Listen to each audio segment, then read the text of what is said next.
नमस्कार, आप देख रहे हैं सुदर्शन न्यूज और मैं हूं शशि तुषार शर्मा। आज हम बात करने जा रहे हैं उन इंटेलेक्चुअल्स के बारे में जिन्होंने इंटॉलरेंस के मामले में इतना हंगामा मचाया था कि इंटरनेशनल प्लेटफॉर्म पर भी भारत की छवि को जबरदस्त तरीके से नुकसान पहुंचाने की कोशिश की थी। लेकिन सवाल ये भी उठाया गया कि बिहार इलेक्शन के बाद ये पूरा का पूरा मामला आखिर गायब कैसे हुआ। सवाल अब इसलिए भी हम पूछना चाहते हैं कि वो तमाम सो कॉल्ड सेक्युलर्स और तमाम इंटेलेक्चुअल आखिर हैं कहाँ, क्योंकि अब जो रिपोर्ट आई है वो साबित करती है कि अखलाक जिसके नाम पर यह हंगामा शुरू हुआ था उसके फ्रिज में गाय का ही मांस था। और रिपोर्ट आने के बाद तमाम राजनेताओं की प्रतिक्रियाएं भी शुरू हो गई हैं।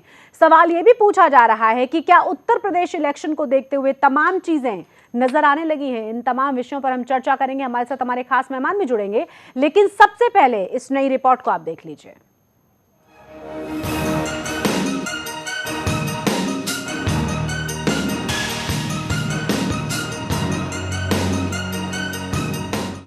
बिहार विधानसभा चुनाव के दौरान पूरे भारत में उठी एक बनावटी लहर का भेद एक एक कर खुल रहा है।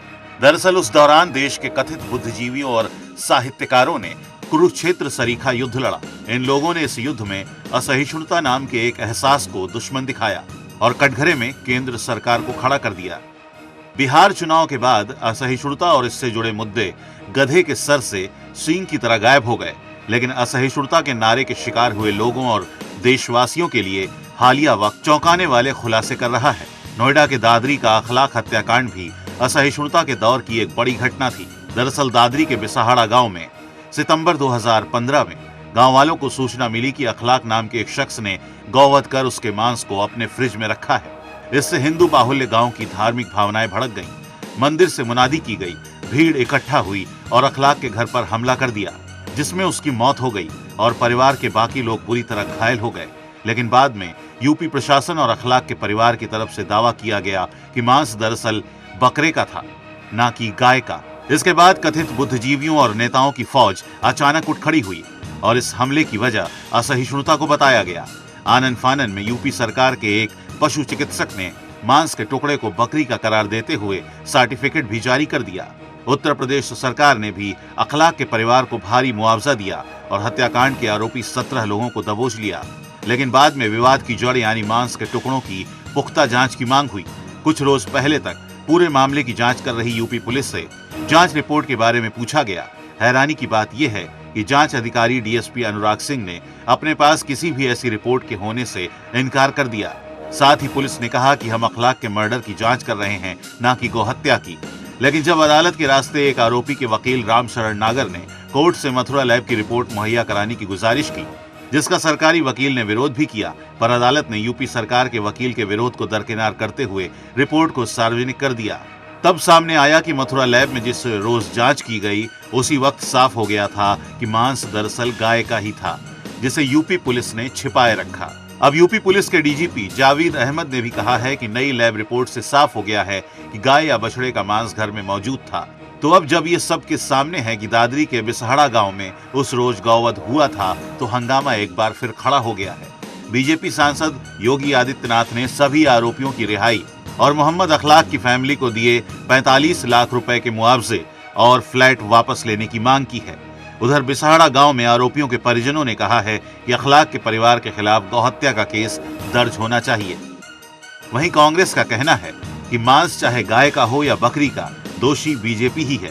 कुछ दूसरे सियासी दल प्रदेश सरकार को नाकाम बता रहे हैं, लिहाजा इस मामले से जुड़े हालात बताते हैं कि बिहार चुनाव के मद्देनजर एक वारदात को जानबूझकर धार्मिक रंग दिया गया, असहिष्णुता की बीमारी को बढ़ा चढ़ाकर परोसा गया, गौवध के सच को दबाया गया और देश का माहौल खराब किया गया।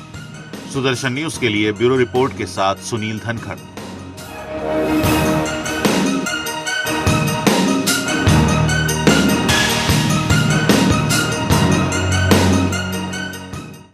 तो शर्मनाक यही है कि इसके बाद तमाम हमारे राजनेताओं के तो बयान आ रहे हैं जो राजनीति कर रहे हैं, लेकिन वो इंटेलेक्चुअल्स, वो तमाम हमारे तमाम सेक्युलर्स कहाँ हैं जो उस वक्त राजनीति कर रहे थे, चाहे वो बॉलीवुड स्टार हों या फिर वो लेखक हों या फिर बड़े बड़े सम्मानों से सम्मानित किए गए महानुभाव हों, तमाम लोग एक साथ निकलकर सामने आ गए थे। सवाल ये भी उठाया जा रहा है कि किस तरीके से इलेक्शन से पहले देश के माहौल को बिगाड़ने की कोशिश की गई थी। आज इसी पर हम चर्चा करेंगे, हमारे साथ हमारे तमाम खास मेहमान भी जुड़ेंगे, लेकिन उससे पहले जरा राजनेताओं की प्रतिक्रियाएं आप सुन लीजिए।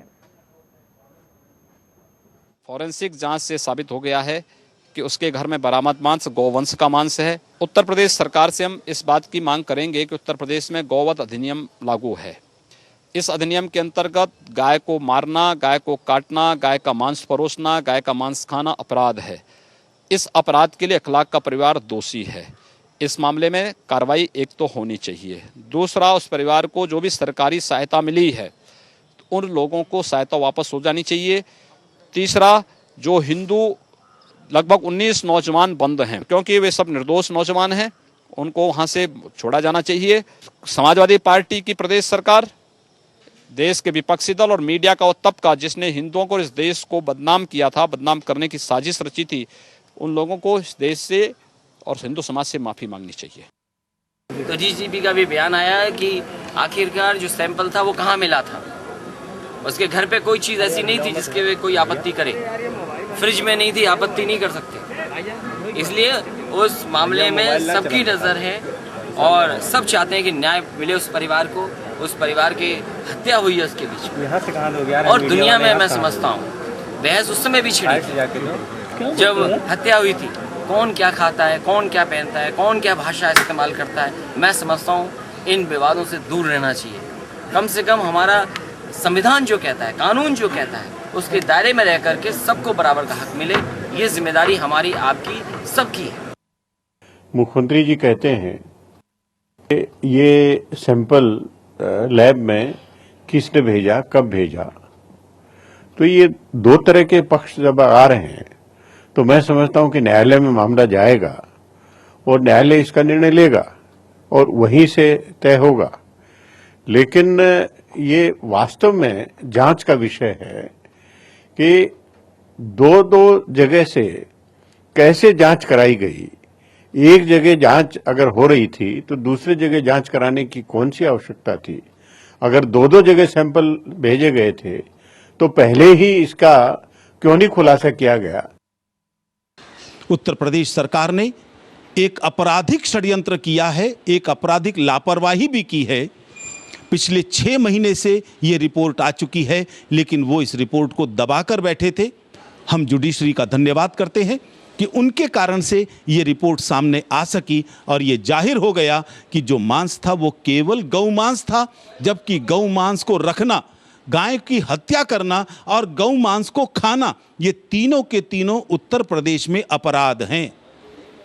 उत्तर प्रदेश सरकार को माफी मांगनी चाहिए हिंदू समाज से और इस संपूर्ण भारत से। किस प्रकार से उनकी इस षड्यंत्र के कारण से संपूर्ण हिंदू समाज को विश्व में बदनाम किया गया। और इस पर चर्चा करने के लिए हमारे साथ हमारे तमाम खास मेहमान जुड़ गए हैं। हमारे साथ अशोक गोयल हैं जो कि बीजेपी के नेता हैं, इसके साथ ही हमारे साथ दीपक रंजन हैं जो कि समाजवादी पार्टी के नेता हैं, फोन लाइन पर जुड़े हैं। दीपक रंजन जी, सबसे पहला रिएक्शन मैं आपका लूंगी, क्या ये वाकई में शर्मनाक नहीं है जिस तरीके से पूरी दुनिया में भारतीय समाज को, खासतौर से भारत को बदनाम करने की कोशिश की गई थी और अब कहा यह जा रहा है कि इस रिपोर्ट को भी छुपाने की पूरी कोशिश उत्तर प्रदेश पुलिस ने की थी।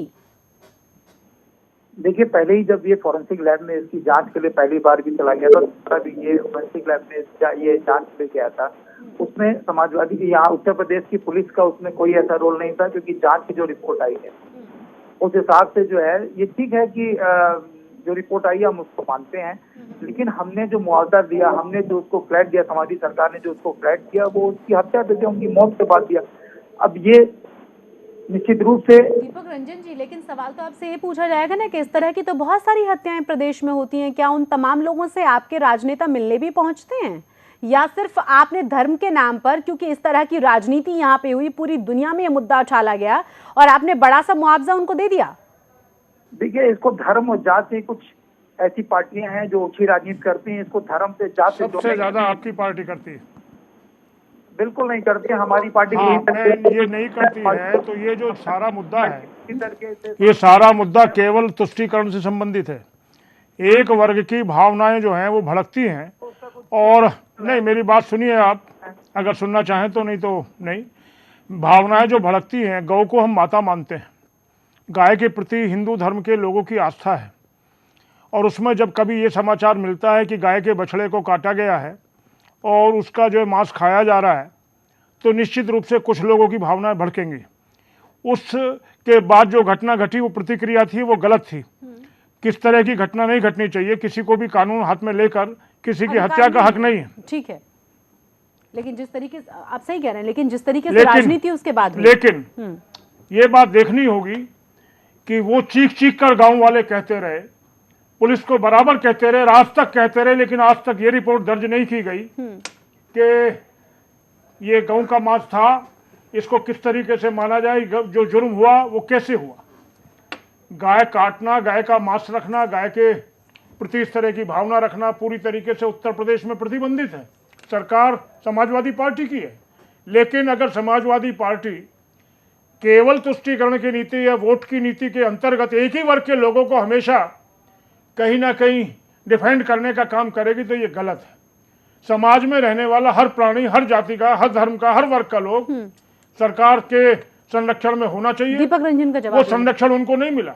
दीपक रंजन जी, देखिए, भारतीय जनता पार्टी के केंद्रीय मंत्री महेश शर्मा जी वहां पर जाते हैं और माहौल को बिगाड़ने का काम करते हैं। भारतीय जनता पार्टी के मंत्री ही नहीं जाते मेरे दोस्त, वहां जो है राहुल गांधी पहुंचते हैं, वहां केजरीवाल पहुंचते हैं, वहां ओवैसी पहुंचते हैं, वहां आपके लोग पहुंचते हैं।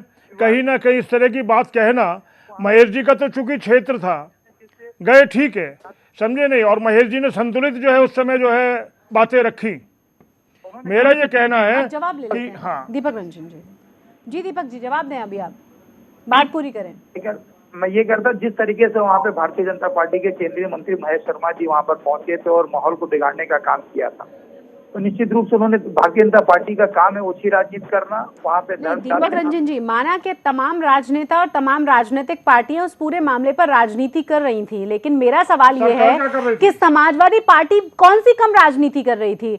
सवाल अब ये भी कि अगर वहां पर इस तरह का हत्याकांड हुआ था तो वहां पर मामला दर्ज होना चाहिए था, जो गलत है उसके खिलाफ कानून के हिसाब से कार्रवाई होनी चाहिए थी, लेकिन आपने जिस तरीके से इतनी बड़ी बात को छुपाए रखा, ये भी तो कहीं ना कहीं बहुत बड़ी गलती और राजनीति है। और शर्मनाक बात है ना कि आपने ये बताया ही नहीं कि वो गाय का ही मांस था, जो लैब रिपोर्ट कह रही है।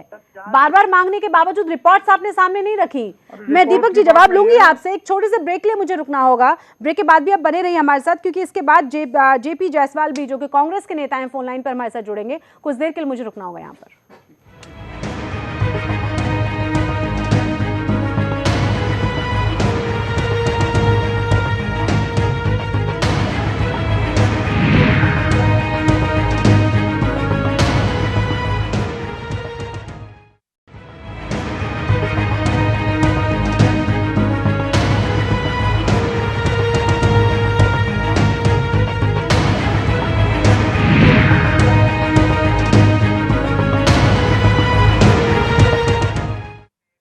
ब्रेक के बाद एक बार फिर से आप सभी का स्वागत है। तमाम खास मेहमान हमारे साथ लगातार बने हुए हैं। हमारे साथ जेपी जायसवाल, जो कि कांग्रेस के लीडर हैं, वो भी फोन लाइन पर जुड़ गए हैं। मेरा सवाल ये है जेपी जायसवाल जी कि क्या अब उन तमाम राजनीतिक पार्टियों को माफी मांगनी चाहिए जो बवाल मचाई हुई थी कि क्योंकि फ्रिज में गाय का मांस था भी नहीं, बावजूद इसके इस तरीके से अखलाक की हत्या की गई। इतनी राजनीति उस मुद्दे पर हुई कि देश की छवि कैसी रही और किस तरीके से पूरे देश में, पूरे विश्व में भारत इंटॉलरेंस, असहिष्णु भारत हो गया है, ये दिखाने की भरपूर कोशिश कर ली थी। सबसे पहले मैं बता दूं कि आज देश में आज बहुत विकट परिस्थितियों से हमारा देश गुजर रहा है जी। हमारे देश में जिस तरह का आज सांप्रदायिक ताकतों की उत्पत्ति हो रही है, सांप्रदायिक दंगों फैलाने का प्रयास किया जा रहा है। आज देश हमारा सेकुलर देश रहा है, यहाँ पे सभी धर्मों की इज्जत की गई है। सेक्युलर मतलब सिर्फ एक विशेष संप्रदाय के लोगों को संतुष्ट, मतलब भागलपुर, सेकुलर मतलब कांग्रेस जो चाहे। ऐसा है कि मैं मान्यवर से बस 1 मिनट की विनती करूंगा कि इनकी बातें हम लोग सुने हैं जी, हम लोग ये बातें सुन लें। हम आज देश को जिस तरह सांप्रदायिक ताकतों से धोखी जा रही है, गोरखपुर में आदित्यनाथ जी जिस तरह हिंदूवादी कार्ड खेलकर हमारी हिंदू भाइयों को आपस में बांट रहे हैं, हमारी मुसलमान भाइयों को बांट रहे हैं, हमारे सिख ईसाई को मारे जा रहे हैं। इस तरह की ताकतों को अगर हमारे देश में रहा तो हमारे देश की विश्व के किसी छवि में हमारी देश की छवि हमारी खराब होगी। हम सभी पार्टियों से अनुरोध करेंगे कि इस तरह के कार्यों में अगर किस तरह होता है तो आपस में बैठ कर बात करना चाहिए। इन सांप्रदायिक ताकतों को रोकने के लिए सभी पार्टियों को जेपी जायसवाल जी, आपकी बात से मैं समझ रही हूँ। मेरा सवाल ये था, जिस तरीके से राहुल गांधी ने वहां जाकर आंसू बहाए, केजरीवाल भी वहां पहुंचे, तमाम लोगों ने जिस तरीके से उस मुद्दे पर राजनीति की, क्या ये घटना शर्मनाक नहीं है कि फ्रिज में गाय का मांस था और उस खबर को छुपाने की भरपूर कोशिश उत्तर प्रदेश सरकार की तरफ से भी हुई? जान किसी के लिए ना जायज नहीं है, किसी भी कीमत पर जायज नहीं है, वो हम भी मानते हैं, लेकिन जो राजनीति हुई वो ठीक थी क्या? देखिए, जो विवादित बातें हैं वो गाय का मांस था कि नहीं था, इसकी विवाद की बातें हैं। ये हमारे शासन, उत्तर प्रदेश के शासन द्वारा इस शासन को बहुत कड़ाई से इसको पालन करना चाहिए। इस तरह की ताकतों ने इस तरह का वर्ग के लोगों ने इस तरह का हिंसा फैलाने का कार्य किया, उनके साथ कठोर कार्रवाई करने का काम शासन को करना चाहिए था। लेकिन एक चीज मैं जरूर कहूंगा कि जो दिल्ली में बैठी हुई सरकार जो सांप्रदायिक ताकतों को बढ़ावा दे रही है, गौहत्यारों के खिलाफ कार्रवाई नहीं करनी चाहिए थी। दलित नहीं हूं मैं, मुसलमानों को सभी वर्ग को लेकर चलने वाले हमारे माननीय प्रधानमंत्री जी कहते हैं, लेकिन उनका जो चेहरा है, चेहरे के पीछे जो नकाब पहने हुए हैं, उस नकाब को जिस दिन उतार दिया जाएगा तो आरएसएस का वो नकाब सामने आएगा जिसको देखकर ऊपर हमारे सामने है। आपको अधिकार है कांग्रेस में रहते हुए बीजेपी के बारे में बात करने का, लेकिन मेरे सवाल का जवाब आपने अब भी नहीं दिया। क्या उस तरह से राजनीति करना ठीक था? साबित होता है, हताश है, कुंठित है, जवाब है ही नहीं, नेतृत्व है नहीं। की भावनाओं के साथ, किसी के भावनाओं के साथ कोई खिलवाड़ कर रहा है तो उसके साथ सख्ती से कार्रवाई की जानी चाहिए, चाहे उत्तर प्रदेश की शासन हो या हमारे दिल्ली में बैठे हुए भारत सरकार की शासन हो या वहाँ के रहने वाले जो मुखिया है। नहीं तो हमारे राजनीतिक इतने उतावले क्यों रहते हैं कि कोई भी मुद्दा हुआ तुरंत राजनीतिक रोटियां सेकने के लिए वहाँ पहुंच गए, भागे ये जाने बिना कि आखिर वहाँ हुआ क्या है। भारत विरोधी नारे लग रहे थे जेएनयू में, वहाँ भी पहुंचे। इन्हीं के लोगों ने, इन्हीं के माननीय गृह मंत्री राज्य जो थे हमारे, उन्होंने कहा है आसाम में गौ मांस खाई जाती है।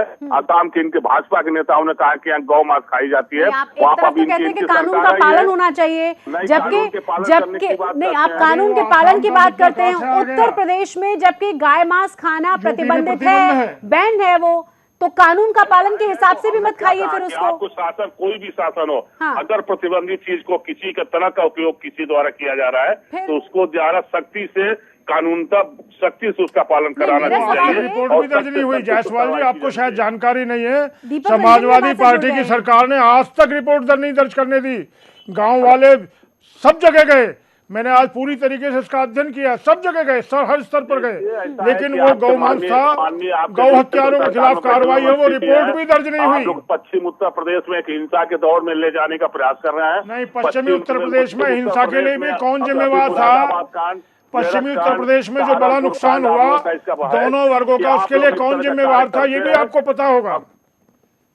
आप लोग इस तरह का कार्य करने में बहुत ज्यादा, आप लोग एक तरह से क्षम्य रूप से प्रचार, एक क्षम्य रूप से देश को बांटने का काम जो कर रहा है, देश को टुकड़े किए जेपी जायसवाल जी, आपने जेपी जायसवाल के नाम पर 2 टुकड़े कराए आपने, और हमारे लिए कह रहे हैं सारे दंगे जितने भी हुए आपके काल में हुए। की इज्जत किया, हमारे सेकुलर पार्टी जो भी है सभी धर्मों की इज्जत करती है। सेकुलर कहना और सेकुलर होने में बड़ा फर्क है। सेकुलर केवल वोट के लालच के लिए। आपके द्वारा आज दलित प्रेम पैदा हो जाना, माननीय राष्ट्रीय अध्यक्ष को दलित के घर खाना खाना, आज दलित प्रेम हो जाना, कर्तव्य ब्राह्मण वर्ग के दलित के साथ खाना खा रहे हैं, मोहब्बत के साथ, कहीं दलित के साथ अन्याय और पाप नहीं कर रहे हैं। बहुत सारी चीजें कहने के लिए। दीपक रंजन भी मेरे साथ हैं। बहुत सारी चीजें कहने के लिए। मुद्दे को डाइवर्ट नहीं करते हैं, एक सेकंड, मुद्दे को डाइवर्ट नहीं करते हैं। दोनों मेहमानों से मैं रिक्वेस्ट करूंगी, दीपक रंजन लगातार हमारे साथ जुड़े हुए हैं, समाजवादी पार्टी से हैं दीपक रंजन जी, बहुत ही सीधा सा और सपाट सा सवाल मेरा ये, हमारे राजनेता इतने उतावले क्यों होते हैं कि कोई भी मुद्दा घटा बिना ये जाने कि आखिर हुआ क्या, वहां चले गए राजनीतिक रोटियां सेकने के लिए? देखिए, समाजवादी पार्टी सारी धर्म जाति और उसका सम्मान करती है। मैं समझता हूँ कि अगर कहीं ना कहीं किसी वर्ग को अगर ठेस पहुंची है तो हम उसके लिए संवेदना प्रकट करते हैं। लेकिन आप बताओ, ये कहाँ तक जायज है कि किसी एक व्यक्ति की इस तरीके से दौड़ा करके उसकी निर्मम हत्या कर उसके घर वालों को दहशत की कटघरे दीपक रंजन जी, फिर मैं कह रही हूँ कि ये गलत था, ये जायज नहीं है, ये एक्सेप्टेबल नहीं है। लेकिन मेरा सवाल ये नहीं है, मेरा सवाल ये कि क्या आपने दूसरे धर्म की भावनाओं को समझने की कोशिश की? आपने इस खबर को क्यों छुपाए रखा? जब ये रिपोर्ट कह रही है कि वो गाय का मांस था, तो क्यों इस तमाम चीजों को उजागर नहीं किया गया? देश में तो एक ऐसा माहौल बना दिया गया था कि कितनी ज्यादा असहिष्णुता इस देश में बढ़ गई है यकायक अचानक। ने वहां पर क्यों माहौल बिगाड़ने का काम किया जिससे उसकी हत्या हुई? उत्तर प्रदेश में आपकी सरकार है, आपकी जिम्मेदारी है, आप तमाम चीजों को संभालेंगे, कोई बाहर का नहीं। अगर ये जांच का विषय था, अगर जांच में चीज गई थी तो जांच की रिपोर्ट आ जाए तो उसके बाद जांच की रिपोर्ट आई हुई तो 6 महीने से ज्यादा का समय हो चुका है, तो पुलिसिया कार्रवाई उसके बाद की जाती। आज वो व्यक्ति इस दुनिया में नहीं है तो किसके खिलाफ कार्रवाई कर दी जाए? उसकी किस तरीके से निर्मम हत्या की गई, किस तरीके से भुखमरी का कार पर उसके लोगों को छोड़ दिया गया? सही है, मैं आपकी बात से सहमत हूँ। किसके खिलाफ कार्रवाई की जाए? सबसे पहले गांव वालों का मुकदमा जो आज तक दर्ज नहीं हुआ कि गौ हत्यारे कौन थे, किन्होंने वो गाय काटी और किन्होंने वो गाय का मांस उस परिवार में कैसे पहुंचा, वो आज तक रिपोर्ट दर्ज नहीं की। दबा दिया गया, उन लोगों की आवाज दबा दी गई, कुचला गया उन्हें। 17 लोग जो आज जेल में हैं, एक नाबालिग छूटा है, वो भी जमानत पर। एक व्यक्ति को आरोपित किया गया, वो किसी जगह दूसरी जगह उस समय मौजूद था। ये सारा जो केस बना, एक तरफा जो कार्रवाई हुई, मेरा ये कहना है कि अपराधी जिन्होंने जो है अखलाक की हत्या की, उनके विरुद्ध कार्रवाई होनी चाहिए, उसमें हमें कोई दो राय नहीं है। लेकिन जिन लोगों ने गाय की हत्या की, वो उस परिवार के लोग हों या आसपास के लोग हों, उस सबकी भी क्यों जांच आज तक? अगर कहीं रिपोर्ट दर्ज हुई होती तभी ना जांच होती। लेकिन एक वर्ग को संतुष्ट करोगे, जिन लोगों ने गाय की हत्या की उन्हें हवाई जहाज में लेकर जो है लखनऊ बुलाकर जो है उन्हें फ्लैटों से सम्मान दोगे, उनको बहुत बड़ी एक राशि दोगे, इसका मतलब क्या है? पूरे देश को और दुनिया को और अपने उत्तर प्रदेश को क्या संदेश देना चाहते हैं कि आप कुछ भी करो, हम तुम्हारे साथ हैं? हत्यारों की हम निंदा करते हैं, हत्यारों के विरुद्ध जो भी प्रमाणित हो कार्रवाई होनी चाहिए, लेकिन निर्दोष कोई फंसना नहीं चाहिए। नहीं, सवाल अब ये भी है ना कि बाकी के अगर जिस तरीके से तुष्टीकरण की कोशिश हमारे राजनेताओं द्वारा की जाती है, और जिस तरीके से, फिर से मेरा सवाल वही कि राजनेता इतने ज़्यादा क्यों तैयार बैठे रहते हैं कि कोई भी घटना घटे और अपने हिसाब से इतनी सिलेक्टिव राजनीति कि जहां उन्हें फ़ायदा नजर आए तुरंत वहां पहुंच जाते हैं राजनीतिक रोटियां सेकने के लिए। क्या आप इस बात पर, इस रिपोर्ट के आने के बाद वो माफ़ी मांगेंगे? जिस तरीके से रोना उन्होंने वहाँ शुरू किया था, क्या अब भी उनके इसी तरह के बयान आएंगे? एक छोटे से ब्रेक ले, मैं रुक रही हूँ, ब्रेक के बाद भी इसी पर चर्चा जारी रहेगी। बने रहें हमारे साथ।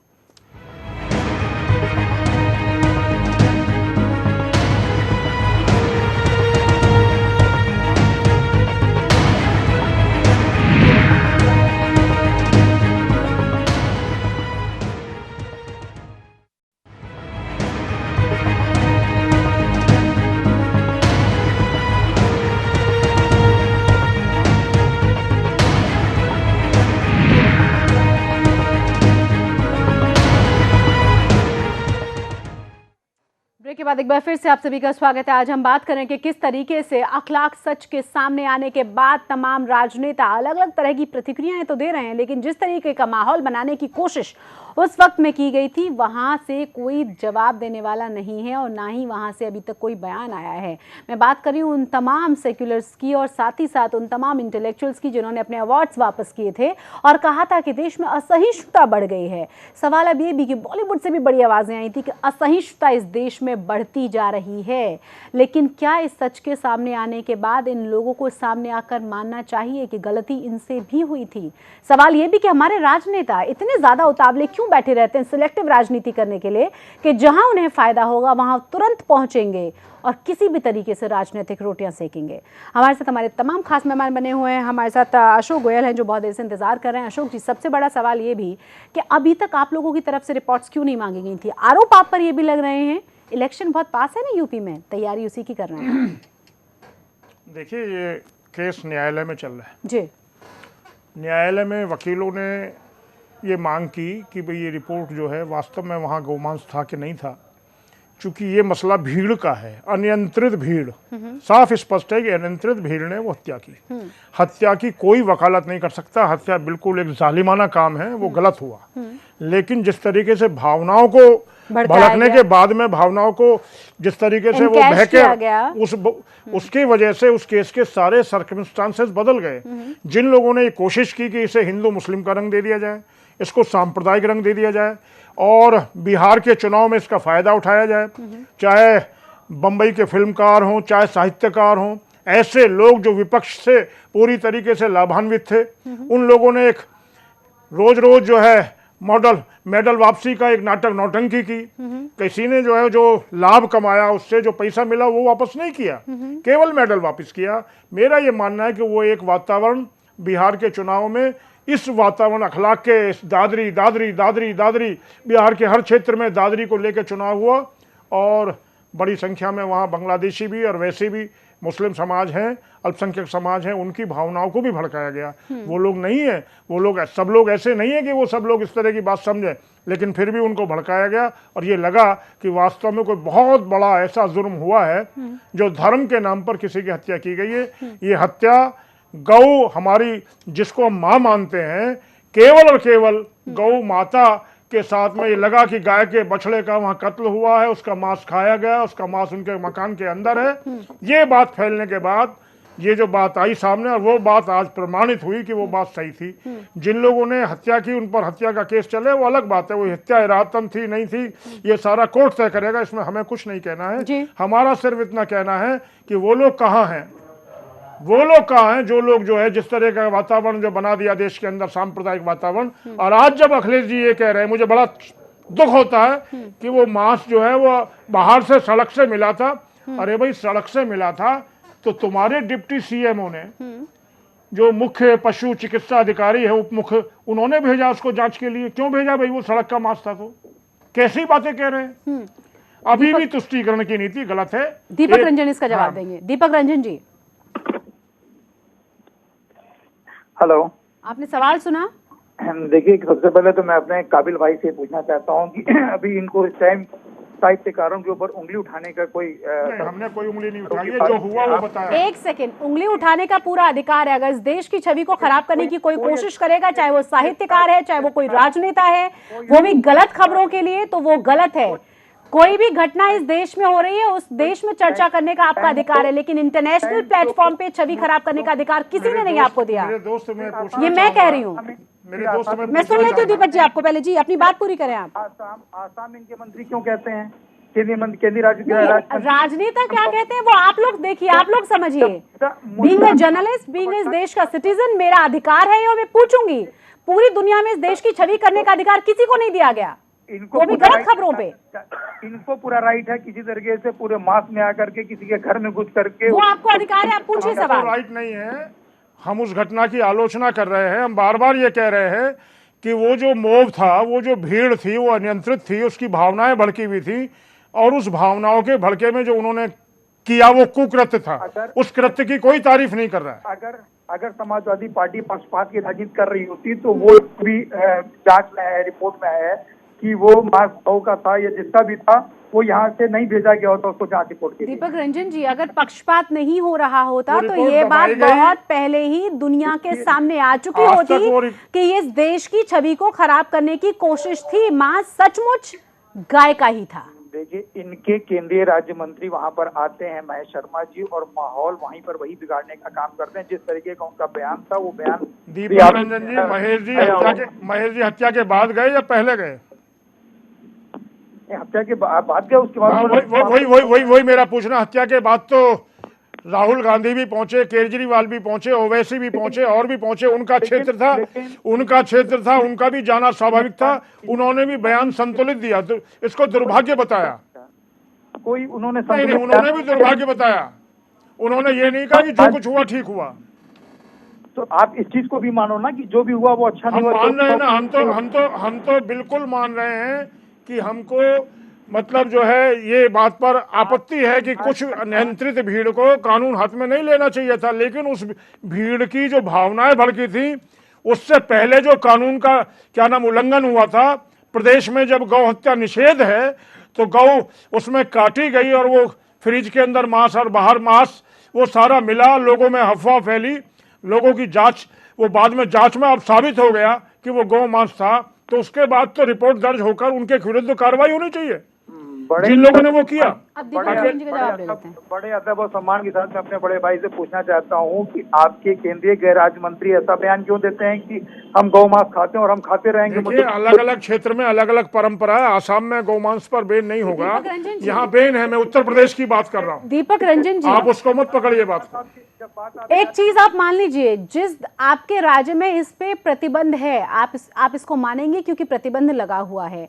आप कह रहे हैं कानून के हिसाब से काम करना चाहिए, तो कानून के हिसाब से वो मांस नहीं खाना चाहिए और ना ही वहां काटा जाना चाहिए। जो वहां हुआ वो गलत था, लेकिन इस तरह की हत्याएं राज्य में कितनी हो रही हैं आप भी बहुत अच्छे तरीके से जानते हैं। क्या उस हत्या को पूरे दुनिया के सामने ले जाकर देश की छवि को खराब करना ठीक था? मेरा सवाल ये है बस। आज अखलाक इस दुनिया में नहीं है जिस तरीके से उसकी हत्या कर दी गई। अगर आप बताओ, अगर कार्रवाई की भी जाए तो किसके ऊपर कार्रवाई की जाए? ये तो राज्य सरकार का काम है। 3 फ्लैट दे देना, हवाई जहाज में बुलाना, 45 लाख रुपए का पुरस्कृत करना, उसको सम्मानित करना, उसके परिवार को। जेपी जायसवाल भी है मेरे मेरा साथ। मतलब ये तुष्टीकरण नहीं है, जनता का पैसा नहीं था, वो अखिलेश जी का पैसा था। जेपी जायसवाल भी है मेरे पास, जो कि कांग्रेस के नेता हैं। जेपी जायसवाल जी, सवाल फिर से मेरा वही है, राहुल गांधी को क्या इस बात का अफसोस है कि क्यों गए थे वो वहां पर? मेरी बात मैडम मैं आपको बता दूं, बड़ी निवेदन के साथ कहना चाहता हूं, हमारे साथ भाजपा के महानुभाव बैठे हुए हैं जी। अगर मान ली राहुल गांधी जी किसी की हत्या पर संवेदना व्यक्त करने जाते हैं, मान ली अखिलेश यादव जी किसी की संवेदना व्यक्त करने जाते हैं, तो गलत बात है। मैं एक कहना चाहता हूँ सीधे यादव, एक लाइन में बात है कि पश्चिम उत्तर प्रदेश में ये जो मुखौटा पहने हुए भाजपा के नेता लोग हैं, इनके पीछे आरएसएस का षड्यंत्र था। 1 लाख का हत्या हुआ, उस पीड़ित की न्याय नहीं मिला, न्याय बदले उनको। जेपी जायसवाल जी, मैं अगर आपकी बात से इत्तेफाक रखूं भी तो मेरा अगला सवाल ये कि इतना सिलेक्टिव फिर आप लोग क्यों हो जाते हैं? डॉक्टर नारंग की हत्या तो दिल्ली में हुई थी, वहां राहुल गांधी नहीं पहुंच पाए। मालदा में क्या हालत हुई, वहां राहुल गांधी नहीं पहुंच पाए। लोकेश मिश्रा जो कि एक स्टूडेंट था, वहां पर एक स्टूडेंट ने सुसाइड की, वहां पर राहुल गांधी नहीं पहुंच पाए। तो सिलेक्टिव क्यों हो जाते हैं इतना? अपने हिसाब से ही राजनीति में क्यों आगे बढ़ते हैं तमाम लोग? करना गलत है, तो गलत हो सकता है। अगर किसी घर की मौत होती है, किसी पीड़ित को मारा जाता है, किसी के अन्याय से, डॉक्टर नारंग क्या आपको पीड़ित नजर नहीं आए? जायसवाल जी, डॉक्टर नारंग आपको पीड़ित नजर नहीं आए? मालदा में जो हुआ, क्या वो लोग वहाँ पीड़ित नहीं थे? जायसवाल जी, मैंने जो बात कही कि डॉक्टर महेश शर्मा, उन्होंने कहा कि डॉक्टर महेश शर्मा वहां गए, उसके जवाब में कहा जाने का हक जहां भी कहीं किसी भी प्रकार की घटना हो सबको है, दुख व्यक्त करने का घटना सबको हक है, लेकिन भाव किसी एक वर्ग की भावनाओं को ठेस पहुंचाने का हक किसी को नहीं है। मैं हिंदू हूँ, गर्व से कहता हूँ, मैं हिंदू हूँ, मैं गर्व से कहता हूँ, आप हिंदू हैं, हिंदू रहेंगे। भारत मेरी माता है, अब भारत माता की जय नहीं बोलेंगे इस देश में रहना नहीं। इनके नेता, इनके लोग जो मुखौटा पाने भाजपा के वरिष्ठ लोग हैं, मुद्दे को डाइवर्ट मत करिए, उन चीजों मुद्दे को डाइवर्ट मत करिए। मैं फिर कह रही हूँ, नारे लगाने वालों के यहाँ जाकर जो उनकी पीठ ठोक सकते हैं राहुल गांधी, बहुत बात हो सकती है इन मुद्दों पर। करना गलत बात है, इन मुद्दों पर बहुत बात हो सकती है। ये मेरी भारत की से भारत तेरे टुकड़े होंगे हजारों, हम किसी के मौत के घर में जाते हैं, उसको संवेदना व्यक्त करते हैं, उसके साथ दुख व्यक्त करते हैं।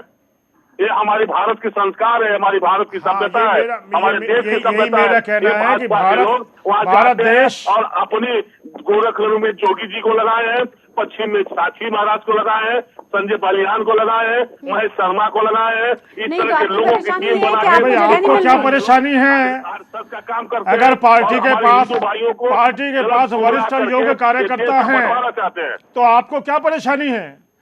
आपकी पार्टी का क्या हाल है? यूपी में क्या हाल है? परेशानी है। कल जाकर रायबरेली में क्या बोली सोनिया जी? परेशानी है। दामाद को बचाने के लिए सोनिया जी क्या बोली? अशोक गोयल जी, डाइवर्ट नहीं करते मुद्दे को। क्या चाहेगा?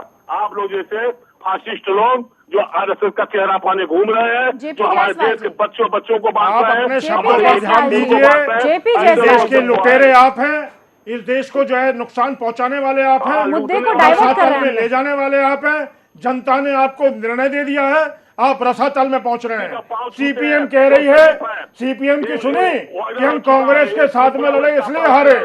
आपके साथ तो कोई अगर चुनाव भी लड़ ले तो हारोगे। मुकेश अंबानी के गोल में बैठते हैं, अमित शाह जाके गुजरात उनके नहीं, घर मैं पे आप खाना तमाम खाते मेहमानों से हैं। रिक्वेस्ट करूंगी, जो मुद्दा है हम उस मुद्दे पे बिल्कुल बात नहीं कर रहे हैं। टॉपिक को बार बार हम डाइवर्ट कर रहे हैं, हमें डाइवर्ट नहीं करना है, उसी मुद्दे पर बात करनी है। सवाल ये कि तमाम राजनेता जब उस मामले में बोलते हैं तो फिर सामने आके सार्वजनिक तौर पर उन्हें माफी भी मांग लेनी चाहिए ना कि गलत जगह पे उन्होंने गलत तरीके से बातें कही थी, या फिर कम से कम इतनी बातें तो कह दें जिस तरीके से इस रिपोर्ट को छुपाया गया कि जो वहां पर जनभावनाएं भड़की थी वो सही वजह थी। जो लगातार कहा जा रहा था कि गौ मांस है तो वो गौ मांस था। हत्या कभी भी जायज नहीं हो सकती, उसके खिलाफ सरकार को काम करना चाहिए अपने तरीके से, लेकिन आधे सच को छुपाने का अधिकार किसने किसको दिया, इस पर भी बड़ा सवाल बनता है। एक छोटे से ब्रेक ले रुकेंगे फिलहाल हम।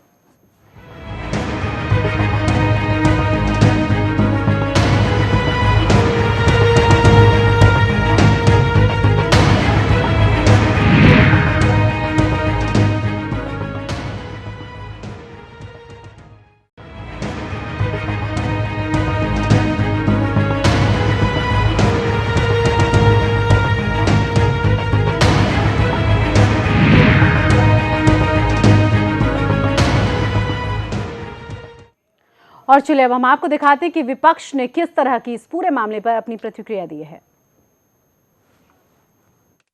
पहले रिपोर्ट जो आई थी 1 लाख प्रकरण में, उसमें था कि बीफ नहीं है।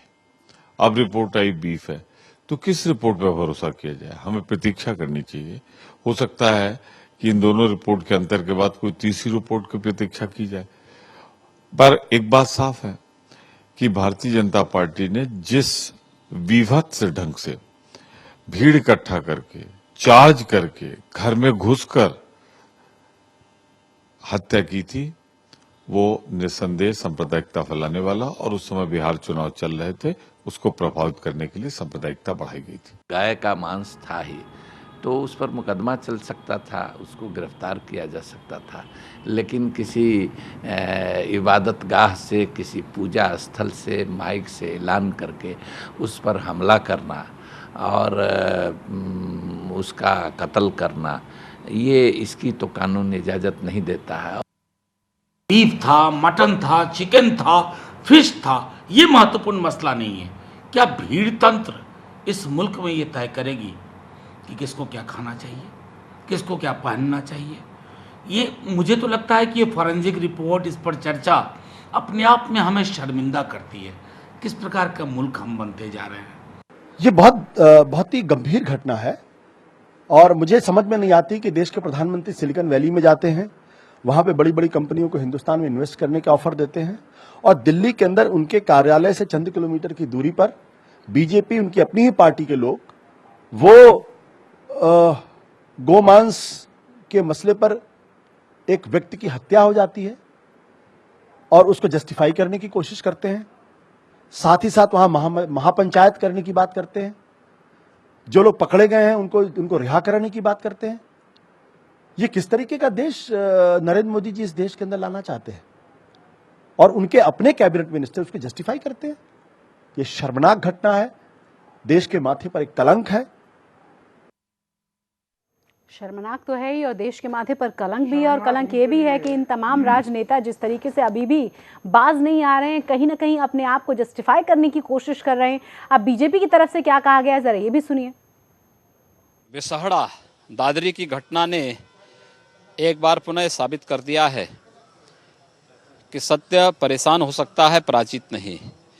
बेसहारा के मामले में हिंदू समाज को, केंद्र की सरकार को जिस तरीके से कटघरे में खड़ा करके इस देश में और दुनिया में सहिष्णुता के मुद्दे को उछाला गया था, आज वे सब नंगे हो चुके हैं।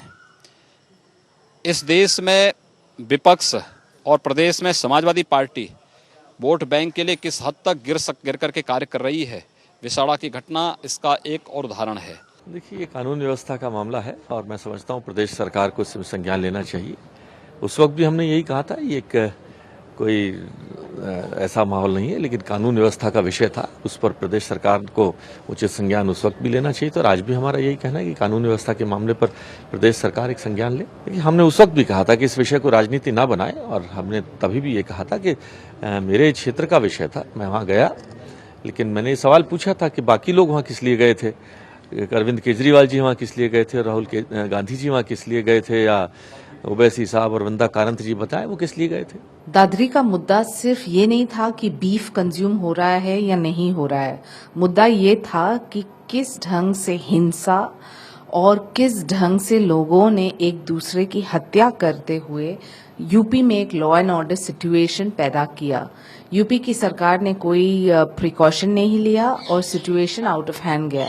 तो मुझे नहीं लगता कि अभी पोस्टमार्टम करने में कोई फायदा है, तब करना चाहिए था तब जब ये हादसा हुआ, और यूपी की सरकार को बहुत गंभीर प्रश्नों का सवाल का जवाब देना पड़ेगा। तो आपने सुना अशोक गहलोत जी, तमाम राजनेता, बीजेपी के राजनेता हों या फिर कांग्रेस के राजनेता हों या फिर आम आदमी पार्टी के तमाम नेता हों, राजनीतिक रोटियां अभी भी सेकेंगे।